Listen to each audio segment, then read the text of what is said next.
for you are what you eat. According to a study recently published in the Journal of Epidemiology, British researchers have discovered that premenopausal women may lower their breast cancer risks with dietary fiber.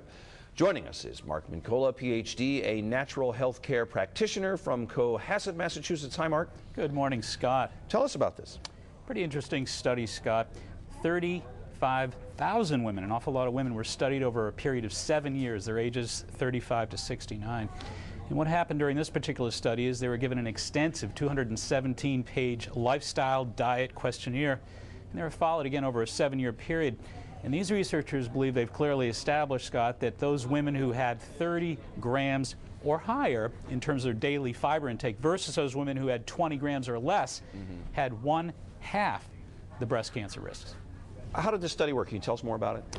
Well, basically what they did is they looked at, again, lifestyle pretty extensively, looked at diet over that period of time, and they established, again, that those women who had what you and I might think of as the equivalent of 2 slices of whole grain bread, 3/4 of a cup of whole grain cereal, and 5 servings of fruits and vegetables a day, there's your 30 grams of fiber a day, were able to cut their risk by as much as 50%. So is 30 grams a lot more than most people get? Well, I think it is. I think the average American is probably getting somewhere around that 20-gram line, and I think because we tend to be somewhat of a meat and potato society, which is all well and good, but I think the idea is we want to get those 5 servings of fruits and vegetables, and I think that's still a bit of a tough sell, and that's really the important message here. Switch over to the whole grain breads as opposed to the white flour products, and make sure you're getting those 5 servings of fruits and veggies a day. That makes a big difference for these women. Does this study take into consideration using supplements of fibers?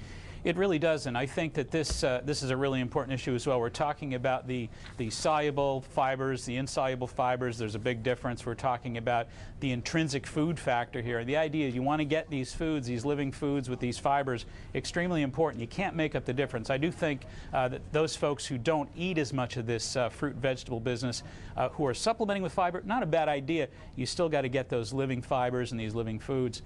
Folks want to learn a little bit more about this particular study, Scott, they can check out our website at www.maxhealing.com.